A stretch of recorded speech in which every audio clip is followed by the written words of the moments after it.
마태복음 14장 1절에서 21절 말씀에 의하면 침례자 요한의 죽음에 대해서 기록하고 있고, 우리 주님께서 그곳을 떠나서 무리들을 이끌고 벳세다 들판에서 5,000명이 넘는 많은 사람들을 먹이신 사건이 기록되어 있습니다. 침례자 요한은 예수님보다 먼저 와서 그분의 앞길을 예비하고 이스라엘 백성들에게 회개의 침례를 전하고 그들의 마음을 예비해서 하나님께로 돌아올 수 있도록 준비시킨 사람입니다. 또한 그는 예수님을 이스라엘 백성에게 소개한 사람입니다. 곧 주님의 사역을 예비한 대언자라고 할 수가 있습니다. 자, 그런데 오늘 그 침례자 요한이 죽는 이야기가 본문에 기록되어 있습니다.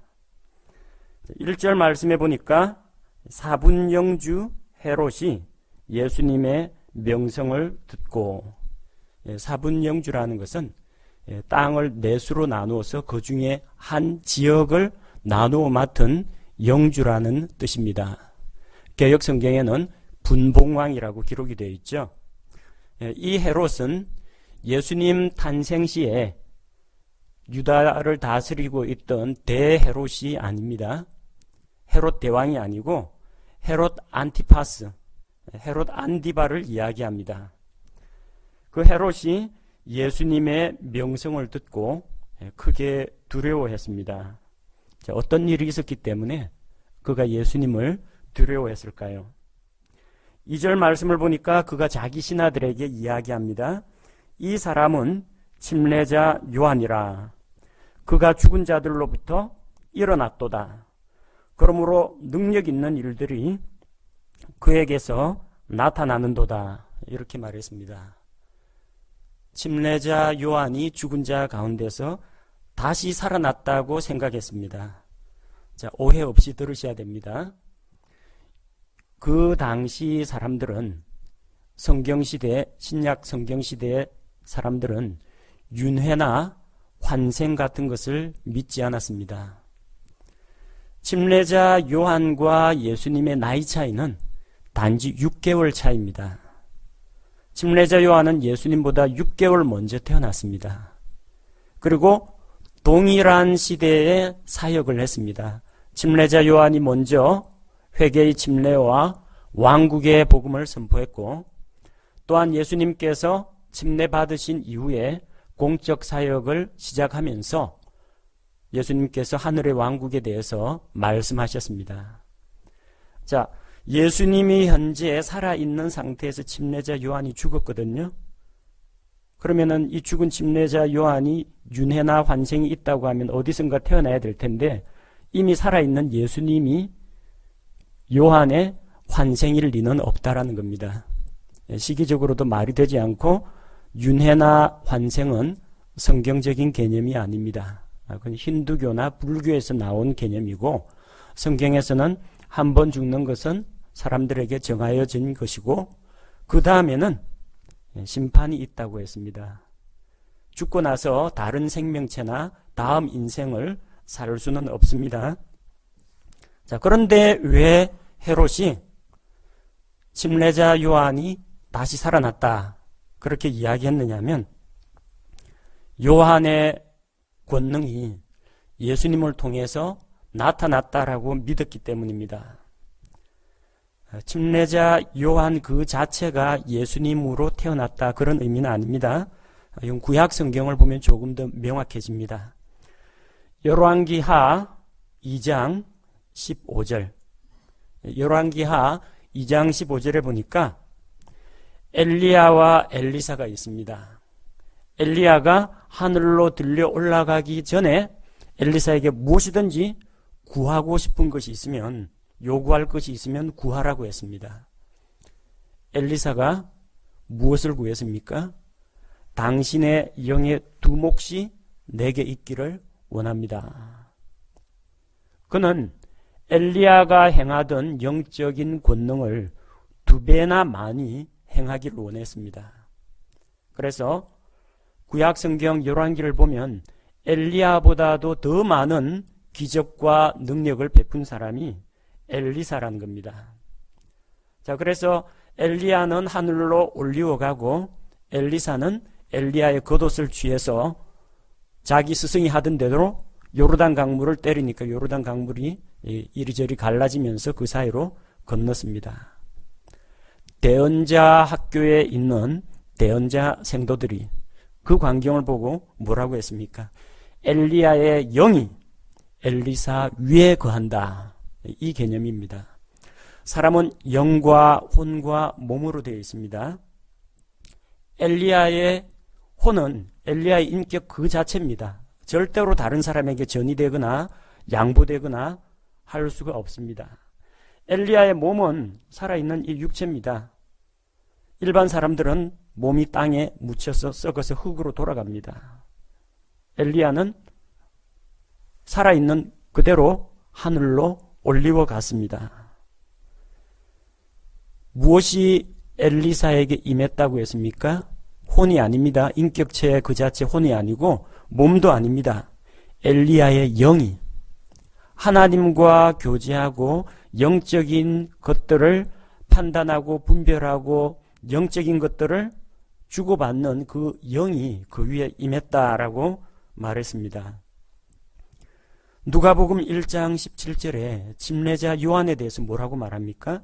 그가 또 엘리야의 영과 권능으로 그분보다 예수님보다 앞서가서 이스라엘의 마음을 돌이키게 할 것이라고 했습니다. 침례자 요한에게 엘리야가 환생한 것이 아니고요, 엘리야의 영과 권능이 그에게 임했다는 겁니다. 이 개념으로 보시면 됩니다. 그래서 헤롯 안디바는 자기가 침례자 요한을 죽였는데 침례자 요한보다도 더 크고 놀라운 능력을 행하시는 예수님이 계신다는 것을 보고 요한의 권능이 예수님 위에 임했다라고 생각한 것입니다. 그래서 그가 그걸 표현하기를 자기가 죽였던 요한이 죽은 자들로부터 일어났다라고 생각한 것입니다. 물론 헤롯의 생각은 잘못입니다. 엘리사는 엘리야의 영적인 능력을 2배나 물려받았습니다. 그러나 우리 주 예수 그리스도는 그분 자체가 하나님이십니다. 누구 엘리야라든지 엘리사라든지 예레미야라든지 침례자 요한이라든지 이런 사람으로부터 능력을 물려받을 필요가 전혀 없으신 분입니다. 오히려 주님께서는 그들에게 능력을 주시는 분입니다. 예수님은 사람들로부터 이렇게 큰 권능을 행하신 분이다. 그렇게 인정을 받았습니다. 헤롯은 왜 예수님을 볼 때 침례자 요한을 떠올리고 두려워하는 마음을 가졌을까요? 그의 마음속에 하나님께 범죄한 일이 있기 때문입니다. 침례자 요한은 죽었지만 예수님께서 거룩함과 의에 대해서 하늘의 왕국에 대해서 선포하시기 때문입니다. 헤롯은 자기 동생의 아내 헤로디아를 취했습니다. 헤롯 집안은 조금 이게 가계도가 복잡합니다. 원래 마태복음 2장에 나오는 대헤롯이라고 하는 헤롯 대왕은 영토를 3명의 아들에게 나누어 주었습니다. 그래서 헤롯 아켈라오가 있는데 헤롯 아켈라오는 유대와 사마리아를 다스리는 왕이었습니다. 헤롯 아켈라오 이야기는 마태복음 2장에서 우리가 이미 살펴보았습니다. 예수님께서 대헤롯의 핍박을 피해가지고 이집트로 피신을 하죠. 헤롯이 죽은 다음에 다시 돌아옵니다. 베들레헴으로 돌아가야 되는데 유대 땅 베들레헴은 그때 누가 통치하고 있었느냐? 마태복음 2장 22절에 보니까 그러나 아켈라오가 그의 아버지 헤롯을 대신하여 유대에서 통치한다는 것을 그가 듣고는 거기로 가기를 두려워하더라. 헤롯 아켈라오를 두려워해서 베들레헴으로 돌아가지 않고 저 북쪽에 있는 갈릴리 나사렛으로 갔습니다. 왜 그렇게 아켈라오를 피했느냐? 헤롯 아켈라오는 역사에 기록된 이 유대의 이 신약 성경에 유대를 다스리던 왕들 가운데 가장 잔인하고 포악하고 학정을 일삼았던 사람입니다.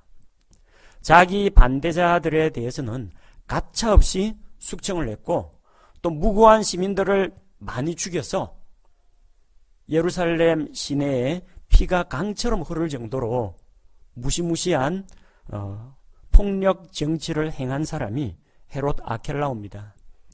오죽하면은 이 헤롯 아켈라오 밑에서는 아무런 소망이 없다고 생각하고 유대인들이 산헤드린 공회 유대인들의 이 지도자들이 로마에 사신을 보냈습니다.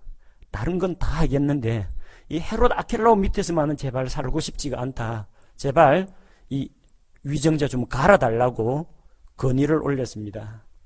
로마에서 사실관계를 조사해 보니까 이 지나치게 폭력으로 압제를 하고 있어요.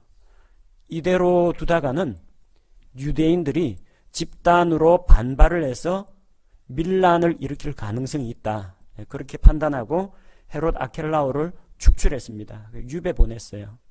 그리고 그 유대 지방은 전략적으로도 종교적으로도 정치적으로도 요충지입니다. 예루살렘 성전이 있잖아요. 이스라엘의 정신적인 희망과 지주가 거기에 있습니다. 그래서 이것은 왕들에게 영주들에게 맡기면 안 되겠다 생각하고 로마에서 직접 총독을 파송했습니다. 로마 총독 직영지가 됐습니다. 본디오 빌라도를 보내가지고 그 지역을 관할하게 하고 로마의 기마병들이 항시 주둔해서 문제가 발생하면 언제든지 진압할 수 있도록 직영체제로 바꾸었습니다. 그 다음 헤롯 안디바가 오늘 본문에 나온 그 헤롯입니다. 그는 갈릴리와 페레아 지방을 다스렸습니다. 갈릴리는 갈릴리 호수 주변에 있는 이스라엘의 북쪽에 있는 영토를 말하고요. 페레아는 베레아 아닙니다. 데살로니가 사람하고 베레아 사람하고 비교하는 사도행전에 나오는 그 베레아가 아니고요. 페레아라고 해서 요르단강 동쪽에 있는 땅입니다. 물론 뭐 땅이 그렇게 비옥하거나 사람이 많이 살거나 그렇진 않기 때문에 가치는 경제적인 가치는 별로 없지만 어쨌든 갈릴리와 페레아를 당시에 헤롯 안티파스가 통치하고 있었습니다. 그 다음 또 한 아들이 헤롯 빌립입니다. 이 헤롯 빌립은 클레오파트라의 아들입니다. 우리 세계 역대 미녀 가운데 이집트의 미녀 클레오파트라, 그 클레오파트라가 아니고 이름만 똑같습니다. 클레오파트라의 아들인데 그는 이두레와 드라고니 지방을 통치했습니다. 그도 지역을 다스리는 왕이었습니다. 이 헤롯 빌립은 헤로디아의 딸 살로메하고 결혼했습니다. 자기 여조카 진료하고 결혼했습니다. 따라서 여기에서 말한 헤롯 안디바가 동생의 아내를 빼앗았다라고 할 때 그 빌립은 여기 영토를 물려받은 헤롯 빌립 왕이 아닙니다. 다른 빌립이 한 명 더 있어요. 땅을 나누어 받은 헤롯 빌립 왕은 헤로디아의 딸하고 결혼했지 헤로디아하고 결혼하지 않았습니다. 3절에 나오는 동생 빌립의 아내 헤로디아, 이 동생 빌립은 누구를 이야기하느냐 하면 다른 빌립입니다. 헤롯이 10명의 여자와 결혼을 했습니다. 첫 번째 아내는 에돔 사람입니다. 이두메 출신. 이두메라는 것은 에돔 사람의 땅이란 뜻이에요. 이두메의 여인 도리스하고 결혼했습니다. 그런데 그녀와 이혼을 했습니다. 둘째 아내는 요한 히르카누스 2세의 손녀인 마리암네 공주하고 결혼했습니다. 그런데 그는 아내와 두 아들 아리스토블루스와 알렉산더를 죽입니다. 그리고 셋째 아내가 누구냐 하면 제사장 시몬의 딸 마리암네입니다. 똑같은 마리암네예요. 이름만 똑같습니다. 제사장 시몬의 딸 마리암네와 결혼을 했는데 거기에서 태어난 아들이 빌립입니다. 요 빌립이 헤로디아의 남편입니다. 헤로디아의 남편 빌립은 땅을 다스리는 왕이 아닙니다. 그냥 헤롯의 아들이라는 이름은 갖고 있지만 이 영토나 경제력이나 실권이 없는 사람이에요. 그리고 이 헤로디아라는 여자는 상당히 야심이 많고 권력에 대한 욕망이 강한 사람입니다. 그러니까 자기 시아주버니 헤롯 안디바가 유혹의 손길을 제수씨한테 내미니까 그걸 덥석 붙잡는 겁니다. 이 약하고 무능해 보이는 자기 남편 빌립보다는 그래도 넓은 갈릴리 땅, 그 곡창지대, 그리고 업이 발달해 있고 높은 건물들도 많고 이런 비옥한 땅을 가지고 있는 헤롯 안디바하고 결혼하는 것이 성공의 출세라고 생각을 하고 자기 남편을 버리고 시아주버니에게 간 겁니다. 자, 그런데 이것이 침례자 요한은 물론이고 당시 유대인들에게는 참으로 보기에 가증한 범죄였다는 겁니다. 4절에 보니까 침례자 요한이 그에 대해서 고발을 합니다. 당신이, 헤롯 왕 당신이 그녀를 동생의 아내 헤로디아를 취하는 것은 율법에 어긋난다, 이렇게 말했습니다. 율법 어디에 어긋납니까? 레위기 18장 16절 말씀에 형제의 아내를 형제가 살아있는 동안에 빼앗아서 취하는 것은 범죄입니다. 레위기 18장 16절에 너는 내 형제의 아내의 벌거벗음을 드러내지 말라. 그것은 내 형제의 벌거벗음이니라. 아직까지 자기 형제가 살아있는데 그 아내를 빼앗는 것은 내 이웃의 아내를 탐내지 말라고 했거든요. 빼앗는 것입니다. 탐심. 그리고 다른 남편의 여자를 자기가 아내로 취했기 때문에 간음입니다. 간음 중에도 레위기 18장에서 금지하고 있는 근친상간, 근친간음입니다. 그래서 율법의 말씀을 가지고 헤롯을 책망한 것입니다.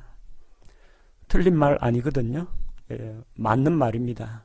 하지만 헤롯은 하나님의 말씀보다는 자기의 그런 인간적인 욕망을 더 사랑했습니다.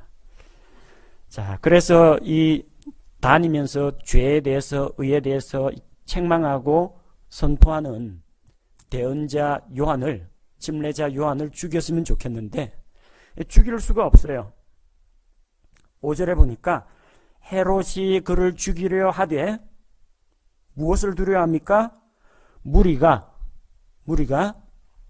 침례자 요한에게 침례받은 사람들, 침례자 요한의 제자들, 또 침례자 요한이 전하는 그 말씀을 듣고 그를 추종하는 무리가 있습니다. 그 무리들을 두려워해서 차마 죽이지는 못했습니다. 헤롯은 그들을 두려워하더라. 그들이 누굽니까? 무리를 두려워했다는 겁니다. 그러나 헤롯이 진짜로 두려워해야 할 존재가 누굽니까? 우리 주 하나님입니다. 사람들의 죄에 대해서 감찰하고 계시고 죄에 대해서 심판하고 계시고 또한 거룩하고 영화로우신 하나님 앞에서 죄를 짓는 것이기 때문에 하나님을 두려워해야지 사람들을 두려워해서는 안 돼요. 사람들을 두려워하면 올무에 빠집니다.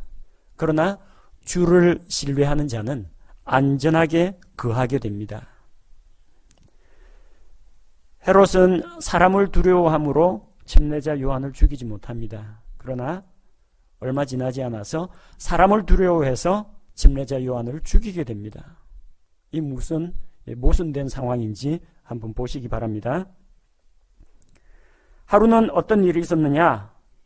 헤롯의 생일 잔치가 열렸습니다. 6절에 헤롯의 생일을 지킬 때에 헤로디아, 자기가 동생으로부터 뺏어온 그 여인 헤로디아의 딸이 그들 앞에서 춤을 추어 헤롯을 기쁘게 하니, 원래 유대인들의 생일 잔치에는 이 좋은 음식을 그리고 포도즙을 대접하고 함께 기뻐하고 축하하긴 합니다만, 이 여자가 잔치자리에 들어와가지고 몸 흔들면서 춤추는 그런 일이 없습니다.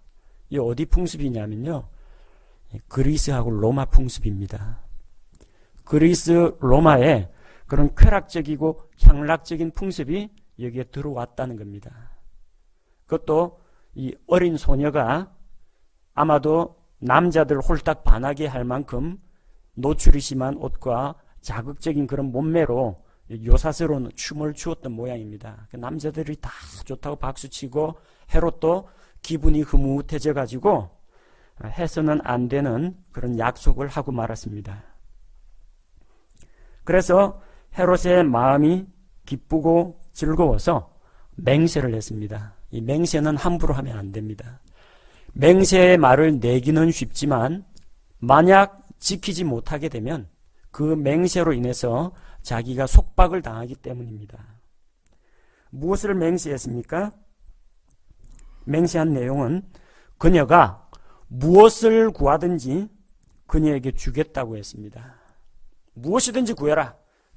옆에 있는 자기 생일잔치에 온 귀족들, 손님들, 그리고 지역 유지들 앞에서, 신하들 앞에서 센 척하고 배포 큰 사람으로 보이길 원했던 겁니다. 무엇이든지 구해라. 원하는 대로 주겠다. 그래서 호방한 자기의 기질을 드러내려고 했는데 물론 믿는 구석이 있었습니다. 설마 이제 자기 딸이 된 이 살로메가, 헤로디아의 딸이 자살하라 뭐 이런 거 요구하진 않겠죠. 아니면 왕위에서 물러나라 이런 걸 요구하진 않았을 겁니다. 뭐 기껏해야 금이나 보석이나 뭐 이런 거 달라고 하거나 아니면 들어줄 만한 어떤 소원을 말할 거라고, 소박한 소원을 이야기할 거라고 생각을 하고 아무거나 마음대로 다 구하라고 했습니다.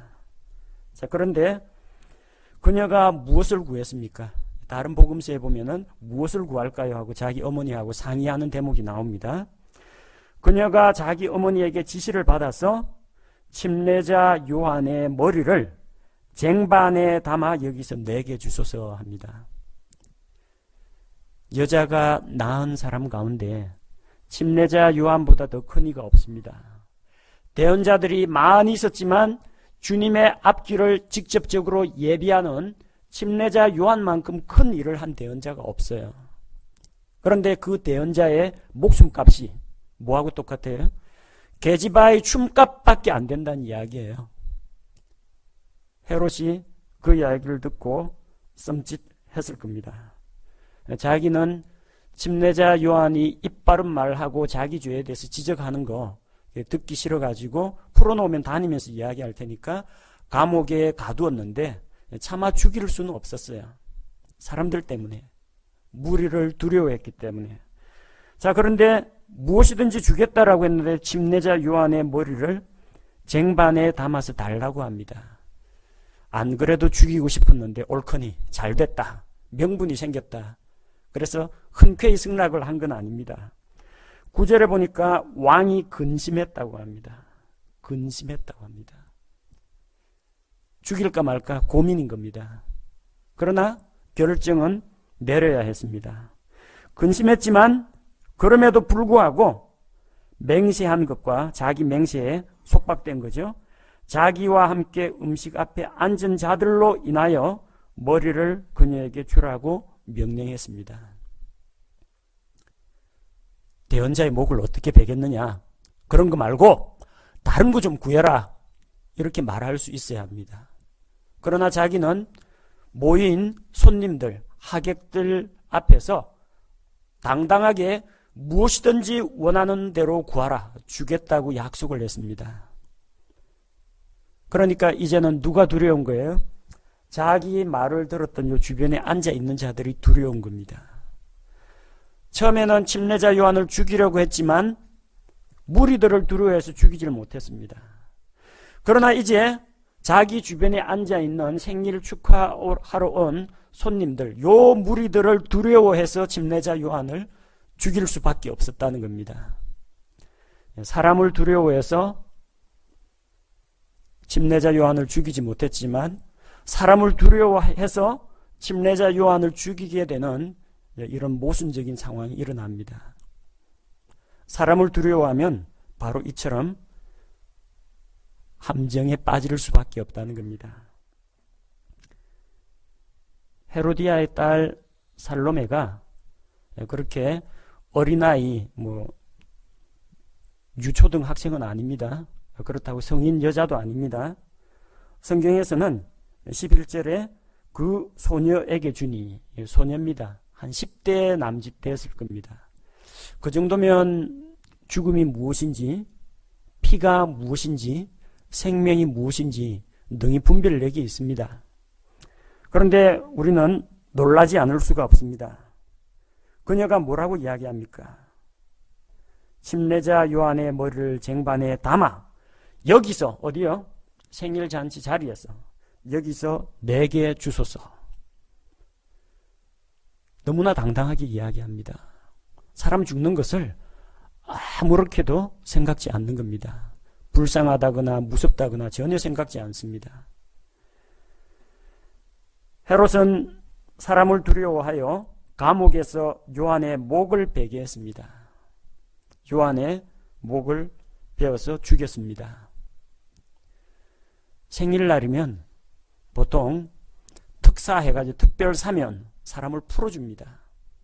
사람들에게 선물을 주고 되도록이면 그날만큼은 화를 안 내려고 하고 싸움을 안 하려고 하고 사람들에게 덕을 끼치려고 하는 게 일반적인 풍습입니다.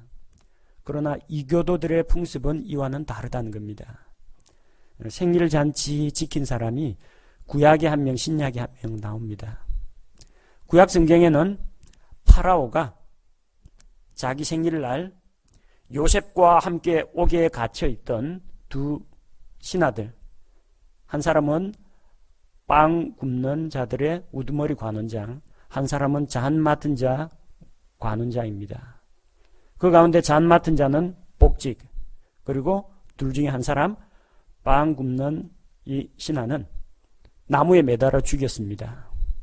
생일인데, 왕의 생일인데 기뻐하고 선물을 나눠줘도 부족할 텐데 생일날 이렇게 이교도들은 자기의 위험을 과시하느라고 사람을 죽이는 이런 일이 있다는 겁니다.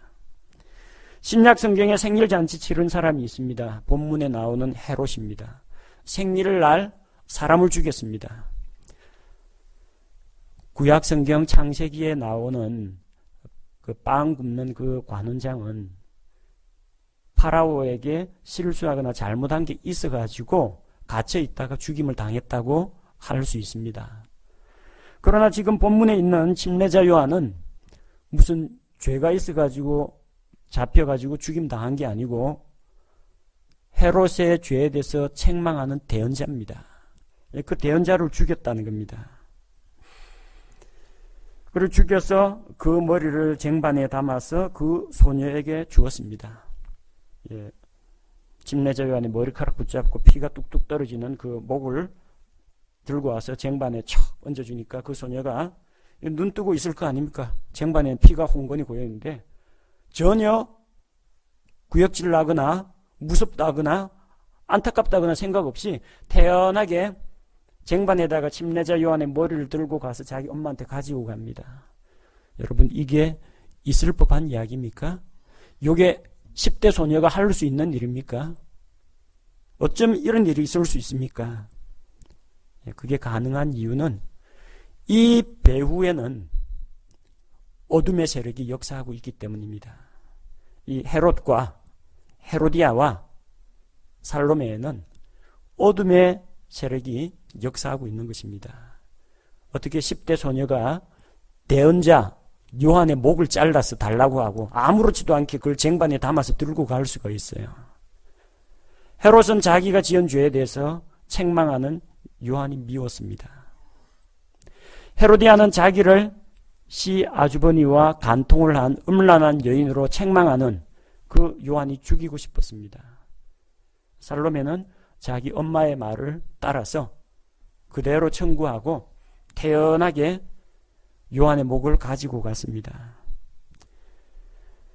죄를 지은 자는 자기의 죄를 덮으려고 하고 누군가가 자기 죄를 책망하면 싫어합니다. 심지어는 죽이고 싶어 합니다.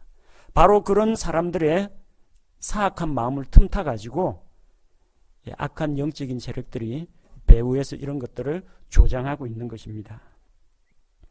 머리는 헤로디아가 가지고 갔습니다. 몸만 남았습니다. 12절에 침례자 요한의 제자들이 와서 그의 몸을 가져다가 묻고 예수님께 가서 일어난 일을 알렸습니다. 하늘의 왕국을 선포하던 말씀 사역자 한 명이 이렇게 죽임을 당했습니다. 예수님께서는 그것을 들으시고 침례자 요한이 죽은 소식을 들으시고 배를 타고 그 길을 떠나사 따로 외딴 곳으로 가셨습니다. 예수님께서 죽음이 두려워가지고 피한 것은 아닙니다. 죄에 대해서 지적하는데도 그 죄에 대한 책망을 받아들이지 않는 이 사악한 왕, 그 앞에서 이제 사역을 하지 않고 또 다른 지역을 찾아서 사역을 하러 떠나신 것입니다. 또한 헤롯이 예수님의 명성을 듣고 은근히 경계하고 있다는 걸 아셨습니다. 그런데 지금은 예수님께서 아직 십자가에 달리실 그분의 때가 이르지 아니하였습니다. 예수님께서는 정해진 때에 6월절 즈음에 예루살렘으로 들어가십니다.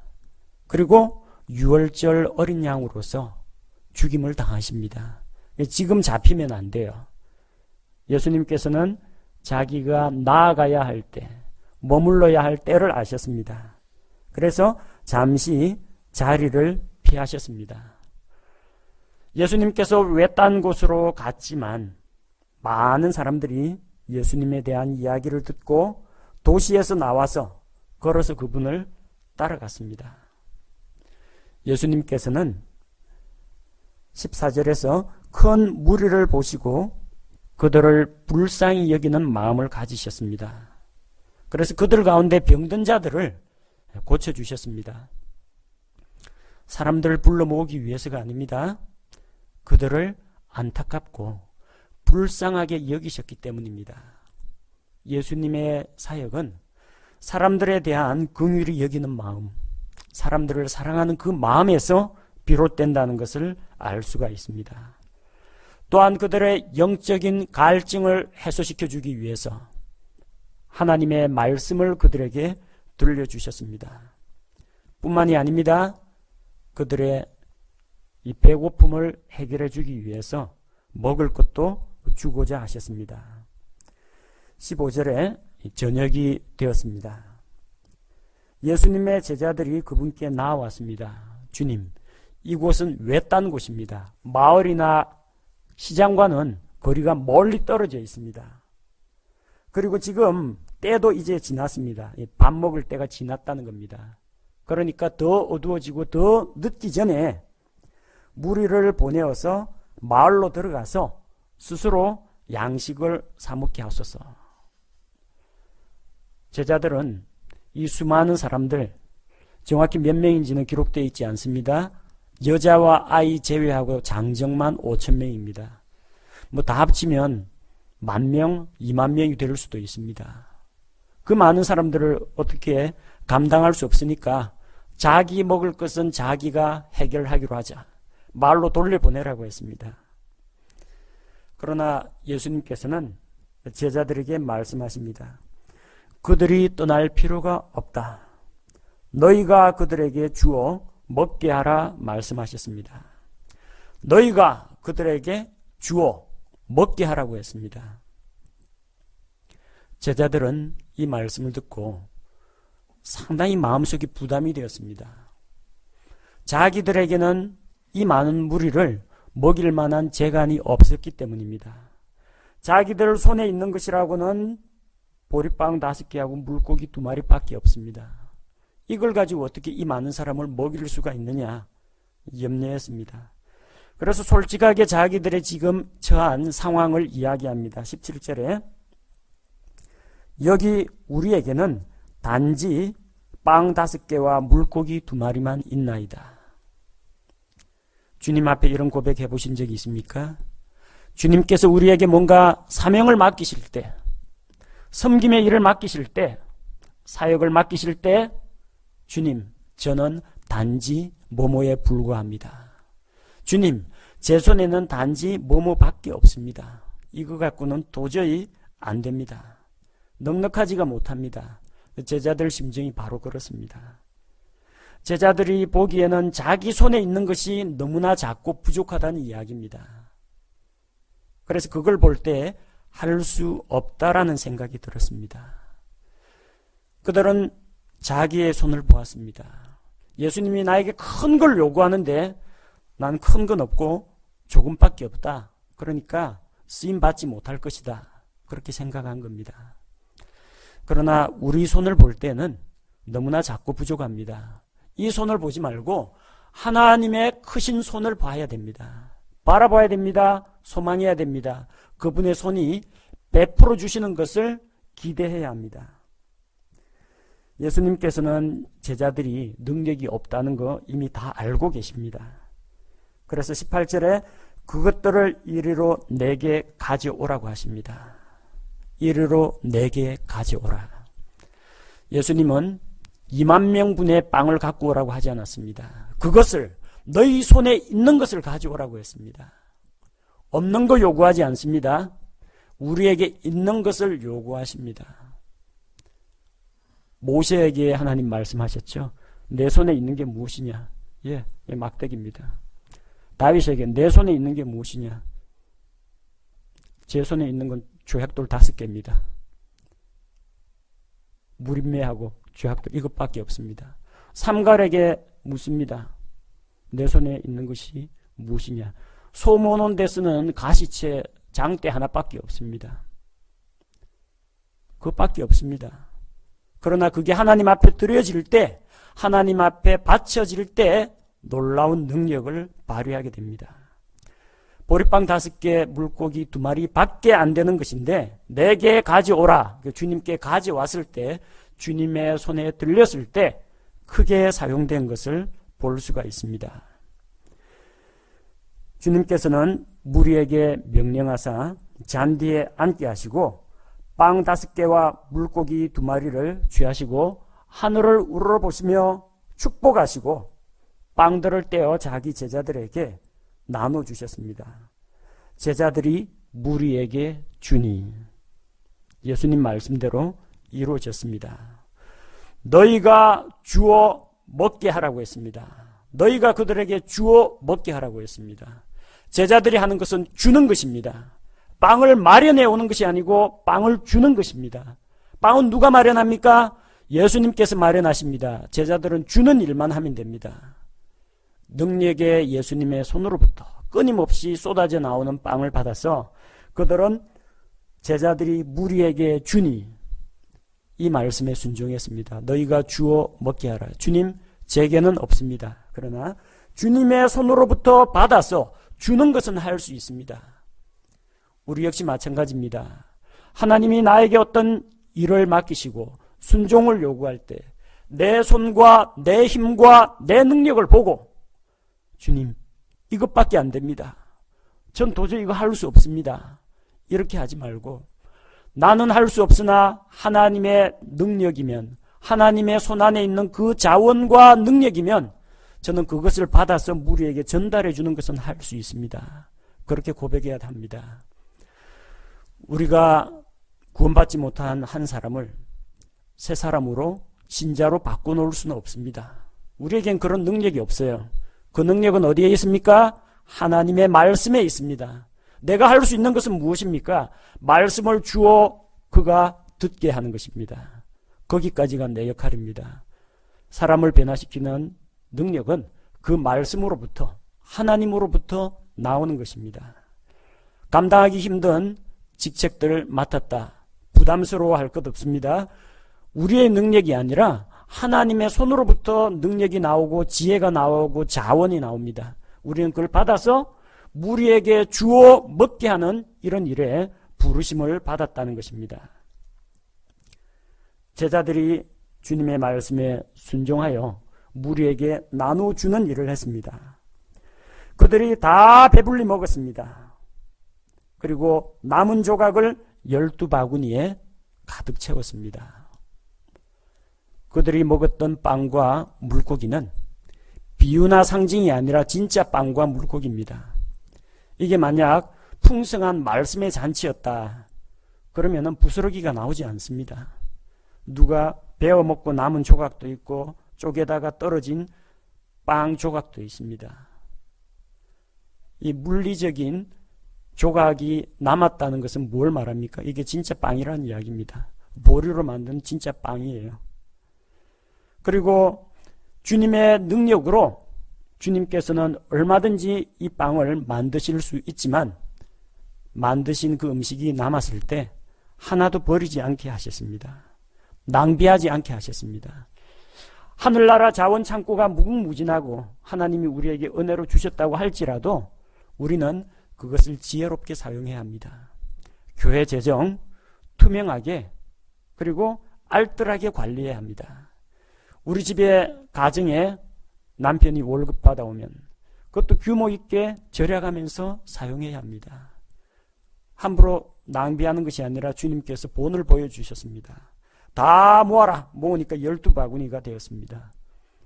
제자들이 12명입니다. 주님의 말씀에 순종하여 나눠주는 일을 맡았던 그 제자들이 그들이 수고한 것에 대한 보상을 받았습니다. 만약에 이게 10바구니라든지 9바구니면 어떡합니까? 가위바위보 해가지고 누구는 갖고 누구는 못 갖고 그래야 되지 않습니까? 12바구니에 거둬들였으니까 제자들이 한 바구니씩 차지하면 됩니다. 그들이 수고한 것에 대해서 주님은 그만큼 보상을 주시는 것을 알 수가 있습니다. 이 땅에서만 보상을 받는 것이 아닙니다. 장차 주님 다시 오셨을 때 그리스도의 심판석 앞에 서서 회개장부에 있는 것을 보고 제가 주님께 무엇을 드리고 어떻게 헌신했고 이런 것들이 낱낱이 기록되어 있습니다. 그때 주님 앞에서 칭찬과 상급을 받을 줄로 믿습니다. 21절에는 예수님께서 베푸신 이 빵의 기적을 통해서 먹은 자들이 여자들과 아이들 외에 5,000명쯤의 남자들이라고 했습니다. 장정 남자만 5,000명입니다. 그 당시에는 여자하고 어린아이는 숫자에 끼워주지도 않았습니다. 계수되지도 않았습니다. 그러나 어디든지 무슨 일이 있다고 하면은 남자들보다 어린아이나 여자들이 우르르 몰려다니죠. 아마 남자들의 3배 정도라고 생각하면 될 겁니다. 남자 성인이 5,000명이면은 그 나머지 따라온 여자들이나 어린아이들이 한 15,000명, 대략 2만 명 정도, 그 정도로 추산할 수 있습니다. 그렇게 많은 사람들이 배불리 먹고도 남았다는 겁니다. 주님께서 놀라운 능력을 보여주시고 능력을 과시하고자 하신 것이 아니라 불쌍히 여기시고 무리를 불쌍히 여기시고 그들의 필요를 채워주신 것입니다. 우리는 오늘 본문의 말씀을 통해서 침례자 요한의 삶을 볼 수 있습니다. 그는 말씀을 선포하는 대언자였습니다. 하나님이 죄라고 이야기하면은 제 아무리 권력을 지닌 왕이라고 할지라도 그 앞에서 죄에 대해서 책망을 했습니다. 사람의 체면을 봐주지 않았습니다. 사람을 두려워하지 않았습니다. 왕권을 무서워하지 않았습니다. 그가 당하게 될 박해를 두려워하지 않았습니다. 사람을 두려워하지 않고 하나님의 진리를 담대하게 선포했습니다.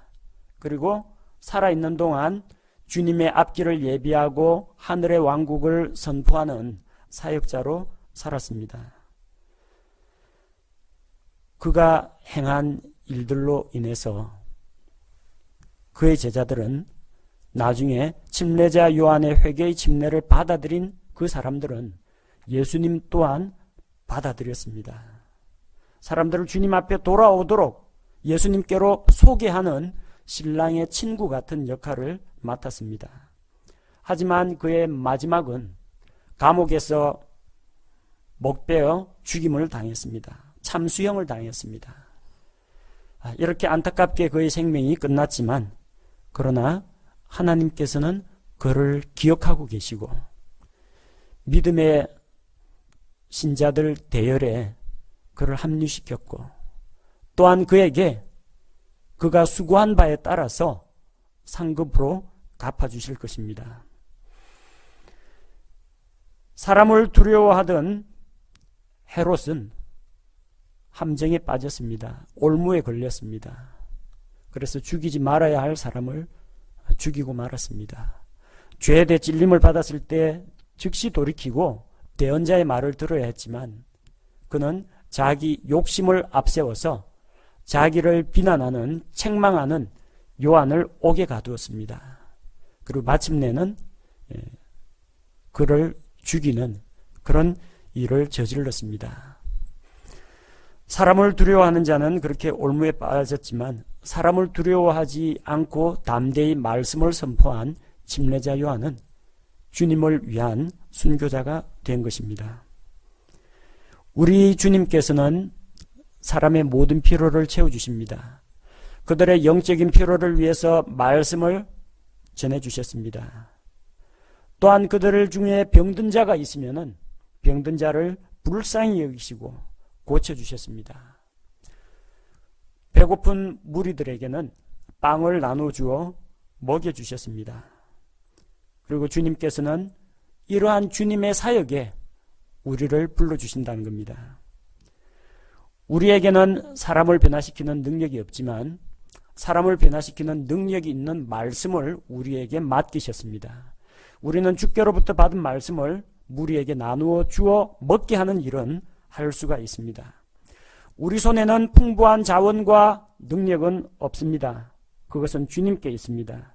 우리가 주님으로부터 그분의 능력과 그분의 자원을 공급받아서 그분의 주시는 것으로 사람들에게 나누어주는 하나님의 복의 통로, 하나님의 말씀을 전달하는 통로로서 우리는 일할 수 있는 것입니다.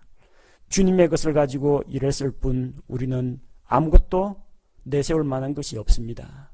그럼에도 불구하고 주어서 먹게 하는 이 사역에 동참한 우리들은 예수님의 제자들과 마찬가지로 하나님 앞에서 이 땅에서는 물론이요 그리스도의 심판석 앞에서 칭찬과 영광과 보상을 받게 될 줄로 믿습니다.